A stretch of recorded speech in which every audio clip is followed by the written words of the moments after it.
Pro Football Playbook, presented by the Pigskin Podcast Network. Your source for team news, draft needs, player profiles and rankings, full Senior Bowl, Combine, and NFL draft coverage. News, analysis, discussion. It's in the playbook.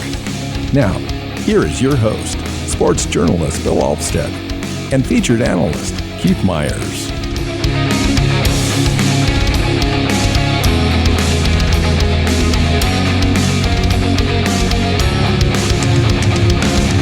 Hey, NFL fans. Welcome to the Pro Football Playbook Podcast. I'm your host, Bill Alvstad, sitting down with Keith Myers, and we're just going to have a little Who's Left in the Playoffs show this afternoon. Welcome into the show, Keith.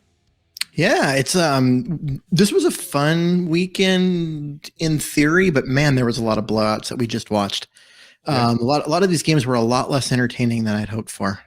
You know, and I found myself, there was maybe one kind of surprise and one 50-50 game that could have gone either way, and everything else just seemed kind of fall in line with the way that I thought things were going to play out, and a couple of delicious endings to the games that made everything kind of worth it for me personally. As a fan, everyone has their team. Let's just be honest. We both have our team. Everyone out there has their team. So my personal team is not in this discussion. And so I get to kind of relish in the idea of certain teams not doing so well, other teams doing great. And so this is fun for me. So I have to say, wait, let me think about what I know. You relishing in teams not doing well. You must be thinking about Steelers and the Patriots. Is that a correct I think guess? that's everybody's thing except for Steelers and Patriots fan. It's probably true. Yeah. Yeah. In fact, I spoke to fans of three separate teams after this weekend, and each one of them were happy that the Patriots lost. And I was like, okay, I get that. You have to admire Bill Belichick just from the point of view that greatest coach of all time, and he's just a master at what he does. Mm-hmm. But you can also not like the Patriots because they've been on the top of their game for 20 years, and it's just time for somebody else to have a little bit of fun. And that's what it's really all about for me. It's like it's just somebody else's time. So let's start with that game, because I think that was the biggest blowout of blowout weekend. It was the least surprising from my point of view. With the Bills just pounding the Patriots 47-17.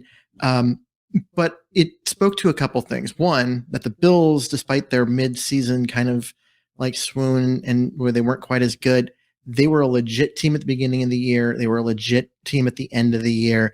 They're playing some of their best football now. So I think it speaks very highly of them, that roster and everything. But to me, it also spoke a lot about Bill Belichick and the Patriots, because what this game demonstrated more than anything was that he brought a fairly crappy team into the playoffs. I mean, they played a pretty easy schedule if you look at, their wins and all of that, but that's not a great football team. It's not an over talented football team.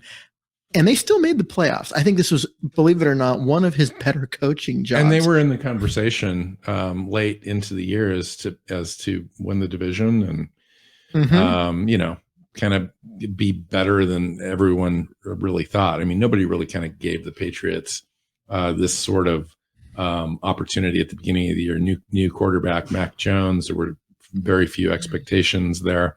And Mac Jones had a great year for a rookie quarterback, went 24-38 in this game, had 2 touchdowns, a couple interceptions. But as a team, they only had 80 yards rushing. Conversely, for the Bills, who put up 47 points, Josh Allen had a masterful game, 21-25, 5 touchdowns, no interceptions. He also had 6 carries for 66 yards, 170 total yards rushing overall for that team. They just dominated in all 3 phases of the game. And really looked like the team, like you said early on, the team that everyone expected to not only take that division, but really be players in the AFC overall to have a good shot at getting into the Super Bowl. Yeah, I think after this season, no matter how this ends for the Bills, whether they make it to the Super Bowl or get beat this coming weekend, I think they are going to have to look in the mirror and figure out what happened in the middle of that season, because they're better than their record, and they really are talented enough and were playing well enough at the beginning and end of the season to have been that number 1 seed, but they ended up as the 3 seed, and now they have to go on the road and play a very, very good Chiefs team this weekend. And that is tough. So I think they're going to have to do a little, self-evaluation and figure out why were they not able to keep the, just the momentum going throughout the season? Why did they look so bad there in the middle for a little bit? Yeah. Interesting. But they're rolling now. They're definitely rolling now. And, this weekend, if you take a look ahead, it's best that they got right, because they're facing the Chiefs, and the Chiefs have a juggernaut offense, and they've been rolling. Chiefs, I think, have won 8 or 9 of the last 10 games that they've played. Just very much on point at this time of the year, as you would expect for an experienced team and an experienced playoff team. The Bills have their hands full this Sunday in the late game against the Chiefs. What kind of contest do you anticipate the Bills-Chiefs game? I mean, this could be a really high-scoring affair. They're just going to knock each other all over the place. Yeah, I mean, that's really what I expect, and you were mentioning the recent. So the Chiefs started 3-4 through the first 7 games. They were under 500. They ended up 12-5. So they lost 1 game after that point. Yeah. And it was at the point in the season where it really didn't matter too much. Yeah, and then they it's not true. It cost them the number 1 overall. Well, that's true. And that's true. So it did. But they just destroyed the Steelers. I mean, the score was 42-21, and I'm telling you, if you watched any of that game, it was not that close. They were up 35-14 after 3. I mean, it was over after after 3. It was a terrible blowout. I mean, that was to the point of being boring. And just watching the Steelers continue to melt down was the only reason to continue watching. Yeah, I mean, Mahomes, and Josh Allen were definitely top performers this weekend. Mahomes was 404 yards, 5 touchdowns, threw a little bit, but didn't matter. So, and that's going to be what you see in this game. Is these are the 2 top quarterbacks in the AFC playing against each other, both playing at a very high level at the moment. Both have exceptional weapons around them. Both have good offensive lines, and it's going to be. It might come down to whoever has the ball last wins, because there's going to be points. I mean, the Bills didn't. They're the first team, I believe, ever to play an entire playoff game, never punt, kick a field goal, or turn the ball over. Yeah. That's perfect as you can get. They scored on every drive unless it ended a half. Nice. It's nice to play, as a fan. It's nice to play and watch your team just dominate like that. You can kind of relax a little bit. But this game, I don't know if this game's going to be relaxing or not. I think it's going to be. I think it's going to be high scoring. I really think it's. And the thing is, it's not like these defenses are bad. I know the Chiefs defense started out the year really bad, but they kind of figured some things out. Got Frank Clark going. Got some of their pass rushers going. As the offense got better and teams started having to throw a lot more against the Chiefs, it really played into their strengths, and they've kind of turned it around. And the Bills actually have a good defense, but these 2 offenses are going to be the story. They are going to be why this is probably going to be arguably the best matchup in these entire playoff brackets, except for maybe the Super Bowl, depending on which teams make it. I mean, interesting. This is probably the most fun game we're going to see. So, which other game that happened last weekend that turned out a winner that you'll transition into this weekend? What do you want to talk about? So we have to talk about winners, because I kind of want to talk about losers. Okay, let's talk about a loser. Let's do it. Because I want to talk about the Cowboys, who sure. I mean, the 49ers the 49ers dominated most of that game, and it ended up close, only 6 Was that a points. surprising game to you? Was it a surprising outcome? It was a surprising outcome in that the Cowboys just didn't show up.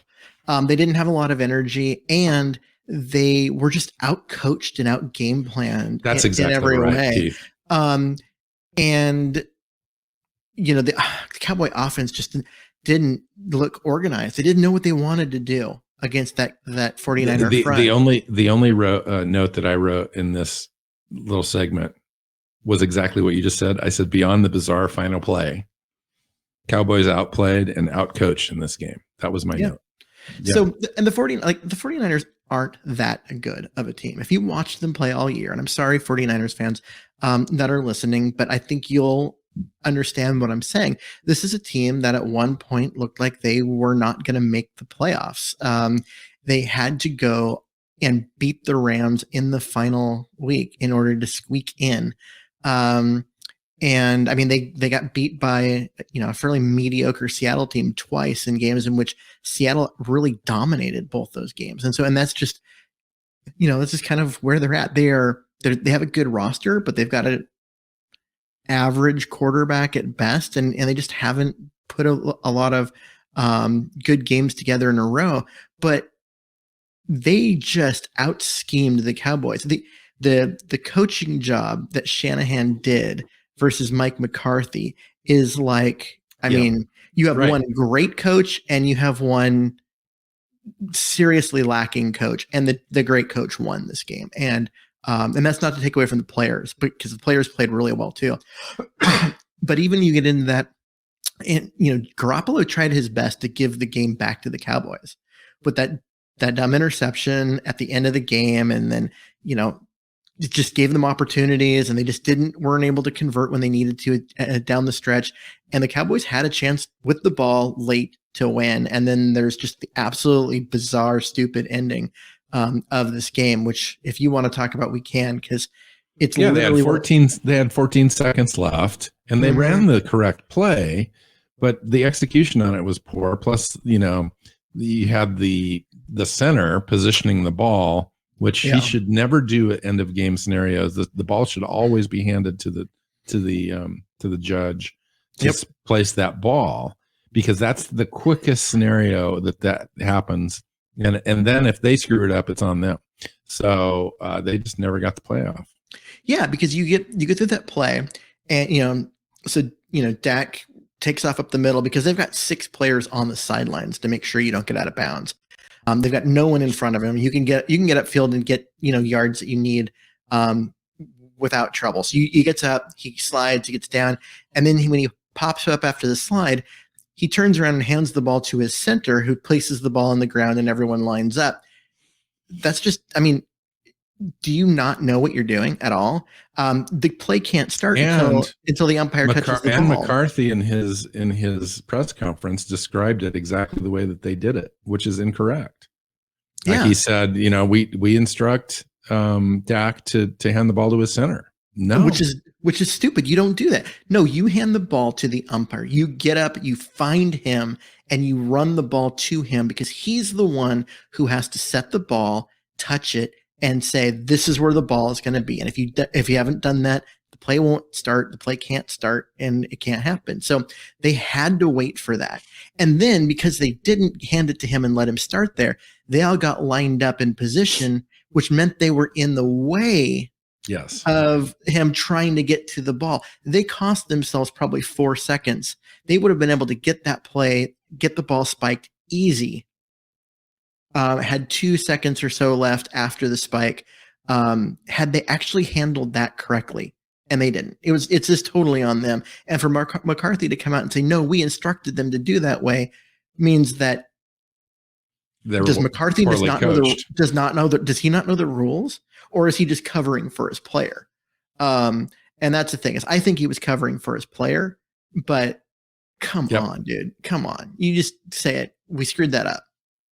We screwed it up. Well, and in addition to that, I think they were just outplayed. I mean, Elijah Mitchell and Deebo Samuel combined for 169 rushing yards, and they just took it to him. How about the couple other games, the Cardinals and Rams game. Rams pull away 34-11. You want to talk about? Oh, I want to talk about that the game. discombobulation of a team, as you've fairly consistently predicted for the entirety of 2021. I really didn't listen to you because I thought the Cardinals were going to be all together and then some, because they now have had the experience. Their coach was one more year into the league, as well as Kyler Murray, and Kyler Murray just doesn't look like he's ready for these sorts of primetime games, which shocks me because he's been in big games before and he's a really good player. Mm-hmm. And it just doesn't.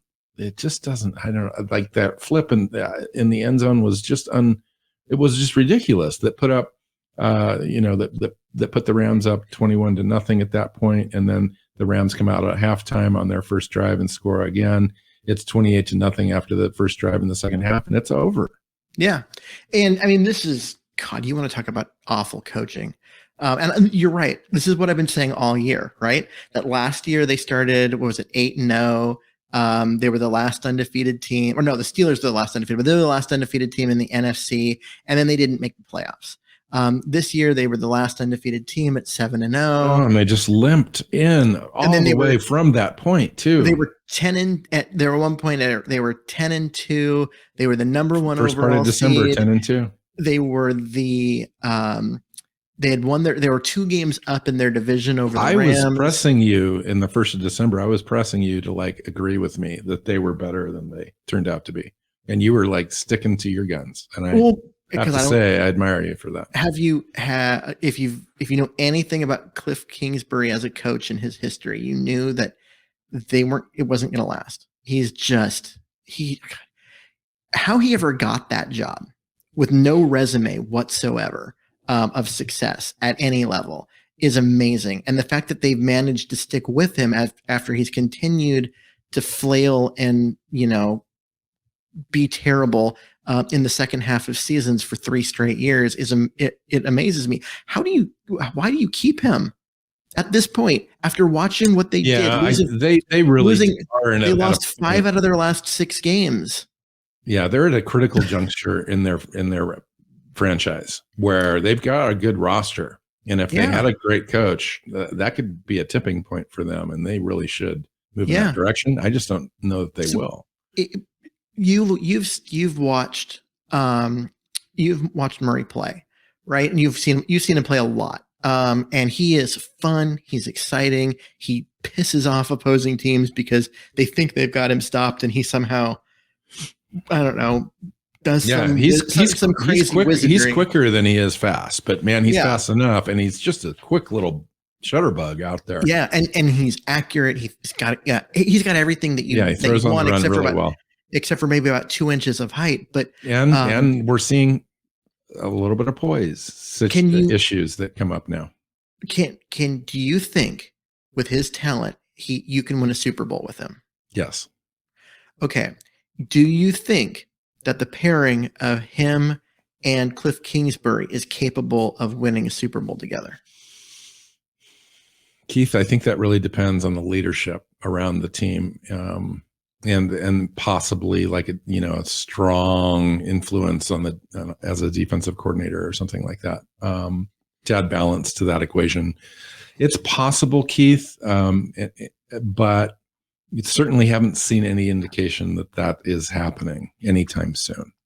See, from what I've seen, I think with the right coaching staff and the right scheme and whatever, that you can win a Super Bowl with Murray. I think he is fantastic. Is he the ideal, perfect, guy that can lead you there? Maybe not, but I think he could. I mean, with the right people around him, yeah, and the right coach, I think he could definitely be that guy. But I don't think he's going to be that guy with Kingsbury, because you saw how unprepared he and the rest of that team looked. They didn't know what the Rams were going to do. They didn't have an answer. They didn't have a script. For Kyler Murray to be successful on the first couple drives. Nothing. They just didn't. They really looked like they didn't know what they were doing. 28-0 after the first drive, after the third quarter started. It was just, again, it was over before it even really started for the Cardinals. It never really did start. Yeah. And so I honestly think, and I know I'm not alone in saying this. There are Cardinals fans that are saying this. There are people all over the country that are saying Kingsbury needs to go. This team is not. No, I agree with that. They're not going anywhere until they do. And the fact that they haven't made that move already is got to be frustrating if you're a Cardinals fan. I think if you wait, if you're conservative as a GM and as a owner, and you wait and you say, I got to run this back one more time. I think that's fool's gold. And you might tweak the roster. It might even be better. They might even go 11-1, but into December.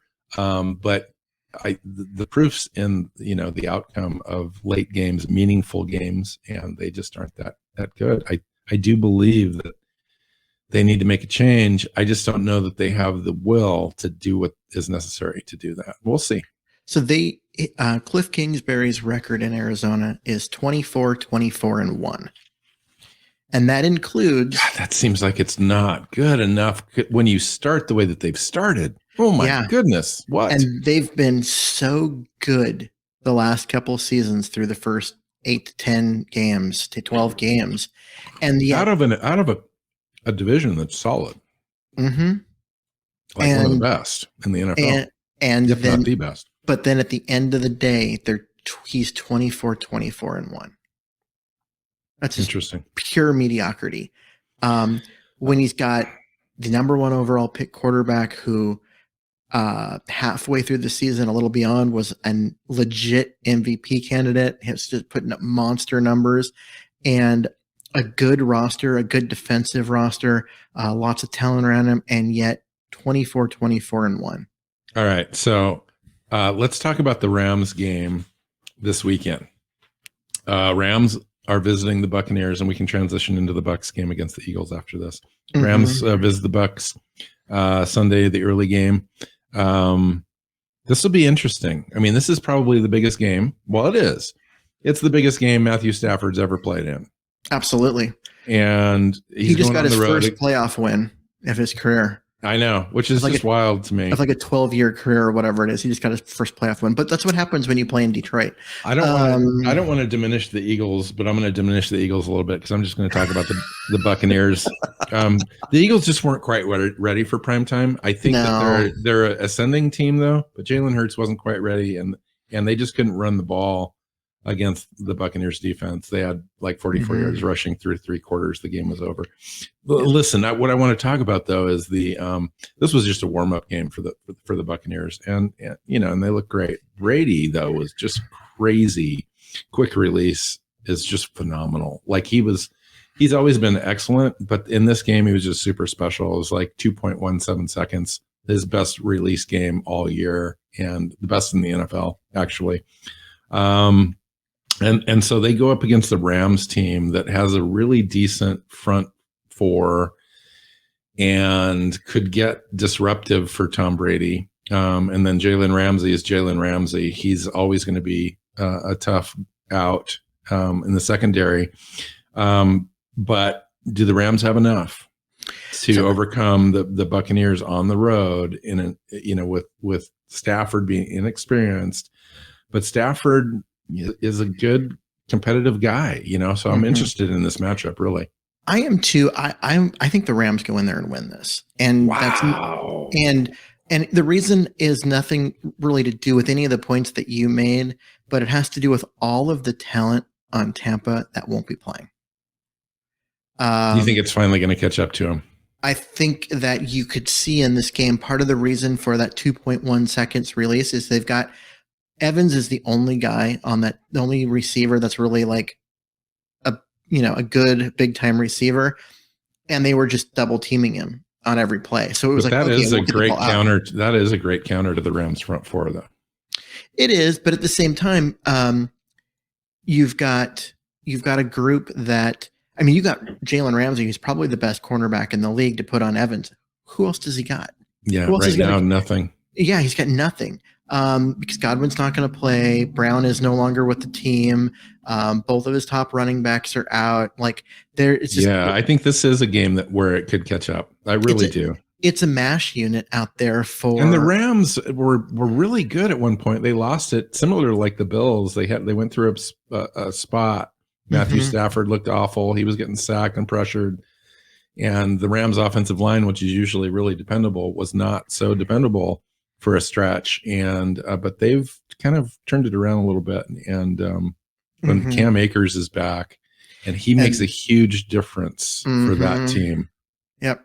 So I look at that and I just think that the Rams are just going to be too much. And the fact that you can get up on the Bucs receivers and jam them at the line, because except for Evans, there's no one special anymore. Everyone else is hurt, or threw a temper tantrum to the point where they're no longer in the NFL. And so they don't have like that special group that they had last year and earlier in the year. You should get up, jam them on the receiver, make it so that Brady can't throw the ball in 2.1 seconds because his receivers aren't off the line yet. What do you think about the coaching matchup in this game, Keith? What can you say? Like these are two of the better coaches in the league. I mean, they are. I'm not a huge Bruce Arians fan. I think that there are some definite things about him from his time in Arizona that I don't appreciate. Let's not get into all the details of that because that's a whole nother debate and thing. But you can't argue with the fact that he prepares well. He gets his team ready to play. They have a very smart game plan offensively and defensively going into big games like this. They know what they want to do and how they want to attack teams. I think that's great. And then Sean McVay is one of the best coaches in the league. And I know that there are people who want to be like, oh, see, it was, the luster is worn off and blah, blah, blah. And I don't buy it. I watch the guy coach and the way his teams prepare and the way that they come in. And I'm just always impressed. I think he's a fantastic coach as well. I'm interested to find out if they have an answer for Cooper Kupp. Does anybody in the league have an answer for Cooper Kupp? Yeah, I don't know. I mean, if you can stop Cooper Kupp, that's one thing. But then there's other players that are coming, and then Cam Akers. So that'd be interesting. That's an interesting matchup. Let's move on. We got a few more games to talk about really quick. Bengals beat the Raiders. I'm really a Bengals fan, and I'm not a Bengals fan. But man, it's hard not to root for that team right now. But I am like you. I mean, they're not my team. They never have been. I've never been like one that's been like, oh yeah, even whatever. But man, Joe Burrow is fun. He's fun. Do you remember the what is it, the Iggy Shuffle or whatever that was back in the day? Yes. Do you remember that at all? Yes, I do. Yeah, it's crazy. Yeah. Those are memories that I thought I had buried. Thank you for. No, I'm just messing. But yeah, Joe Burrow, 24-34. Talk about a first playoff experience. 24-34, 244 yards, 2 touchdowns, no interceptions, didn't make any mistakes. Jamar Chase continues to impress, over 100 yards receiving. Derek Carr, they threw a ton in this game. They couldn't really run the ball other than Josh Jacobs. They didn't have anybody else even have a carry. The Raiders in this game, and the Bengals just kind of won, going away a little bit in this one, and got to the division round, which is amazing. But one of the things that really impresses me with this is that if you look at this team and this roster and the way that they're constructed and what they've been doing, this isn't the year. No. Next year is supposed to be the year. And they are the lowest seed, but they don't play like it. Well, they're the fourth. Yeah, I guess they are the lowest seed because they played the remaining. But yeah, they are not supposed to be this good yet. They're supposed to be this good next year. This year was like the transition year where they really start to put it together and they look good at times and whatever, and they kind of get themselves ready, and they still have draft picks and cap room, and they finish building their roster this offseason, and next year they're there ready to compete and be really good. This is the wrong year. But that means they're way ahead of schedule. Yeah, Jamar Chase and Joe Burrow have literally willed this team to where they're at right now. They've got some fun weapons on offense. Burrow is playing very good. We're talking about like they're a year away. If they get a better offensive line in there in front of Burrow, that offense is going to be So impossible to stop. I have to ask you, the Titans had a bye. They're the number 1 seed in this thing. And they're playing the early game on Saturday. Is there any way that the Bengals get by the Titans and get into that conference championship? I mean, anything's possible. I mean, they're playing. I mean, the Titans. We've seen the Titans struggle at times this last year, but Derrick Henry looks like he's coming back for this game. Yep. And they've got weapons and all of that. The reason why myself, and I think a lot of pundits, are so slow to buy into the Titans as being an elite contending team is simply Ryan Tannehill. And I am one of those people who actually believed in Ryan Tannehill in the draft process. And I thought most pundits were just, the draft guys were hating on him too much and all of that. And it's good to see him find success when he finally got away from Philbin and Miami. But I still think he might be the weakest quarterback left in the playoffs. Yeah. It really depends on what they ask him to do. So if he falls behind, if they fall behind in this game, if the Bengals have early success, if they strike, and they have the ability, because they're a big play team. Like Jamar Chase led the NFL in big plays over 20 yards and touchdowns. This is a team that can strike you and strike quick. If they were to fall down 14 points or 17 points after the first quarter or the second quarter into the second quarter, the Titans are not a team that's built to come back against that. Yeah. They're built to run the ball. They're probably the best running team in the NFL, especially with Henry in there. Although I will say that when Henry got hurt, everyone expected their offense to fall apart, and it didn't. They were able to bring in other guys that aren't as physically intimidating and not as talented. Right. And they leaned on Tannehill a little bit more, and he didn't falter. And so this is a team that, I mean, they're tested. I like their defense. I think that their running game is absolutely elite. And if Tannehill doesn't make mistakes, they can beat anybody. That's the reason why they're the 1 seed. I think this is going to be a closer game than anyone thinks. I think this could be a 3-point swing one way or the other. I really do. Interestingly, people are just totally sleeping on this game. Is what I have seen and heard. And that basically the Buffalo Kansas City game that we talked about earlier is considered like the de facto AFC Championship game. Yeah, whatever. The winner of that will roll over whichever team they play the following week and make it to the Super Bowl. And it's like, give the other two teams credit. They're there for a reason. They're good. Those are good football teams. Wouldn't it be? I think I'm an underdog guy. I just have always rooted for an underdog. And wouldn't it be amazing? It would be amazing if Joe Burrow and company were to roll into either the Bills or the Chiefs over the Titans, whatever, to get to the NFC Championship game and get to the Super Bowl. That would just be crazy. I mean, bedlam.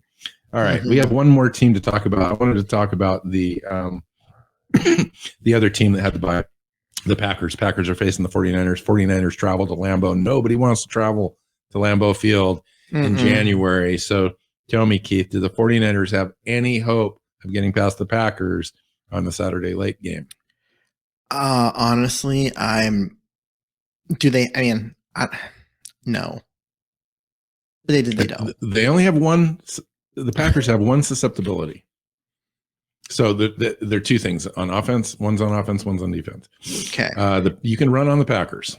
Packers have not the greatest run defense in the world, and the 49ers are a fantastic running team. Along with you throw the Deebo Samuel thing in there, and nobody wants to tackle that guy. And that could be the secret weapon that the 49ers could ride, somehow gain the time of possession advantage in this game. Basically roll the same playbook out that you ran against the Cowboys against the Packers and see if it sticks and works. The problem with that is that the Packers they're more talented on both sides of they're more talented on defense and they're better coached than the Cowboys. They're better coached, and their offense, while maybe not more talented, they're better executing. I mean, Rodgers and Adams and that team, I mean, they are going to be tough to stop. I think the key to the game is whether Nick Bosa is playing. Yeah. If he had a concussion. If he can't get cleared from the protocol, doesn't matter. It's I think it's hard to see how they get pressure on whatchamacallit. Rodgers. You know, it's just it's a tough out. The Packers are the better team. They are the better team. There's no question that they're the better team, and they're playing at home. This is why they got home field advantage. This is why they play in the regular season, to get this particular game. And the Packers it's hard to see the 49ers overcoming this, because the 49ers are a flawed team. If you watch them during the regular season, there's a lot of things that you like. There's a lot of things that you don't like. And one of the things that I just can't possibly see is Garoppolo throwing and winning a game for the 49ers at Lambeau Field in January with a frozen football with like 8.3/4 inch hands, and not the aptitude mentally or physically to be able to do that. And it's hard for me. I just can't see how it would happen in a tight game down to the wire. And it's one of those things where one of those quarterbacks has to make a play or two to put their team in position to win.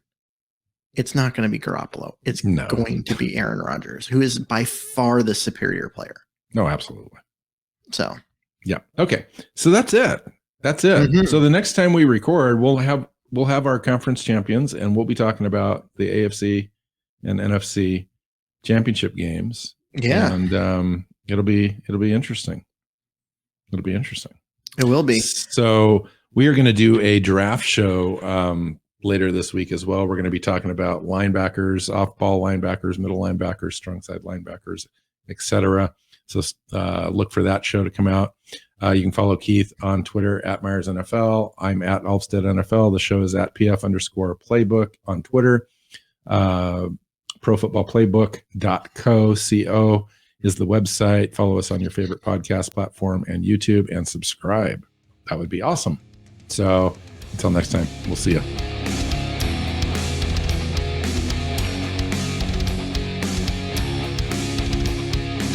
Thanks for listening to the Pro Football Playbook Podcast. Follow Keith at Myers NFL. Bill is at Alvstad NFL. The show is at PF_Playbook. Listen and subscribe on your favorite podcast app or YouTube, and at our website, profootballplaybook.co.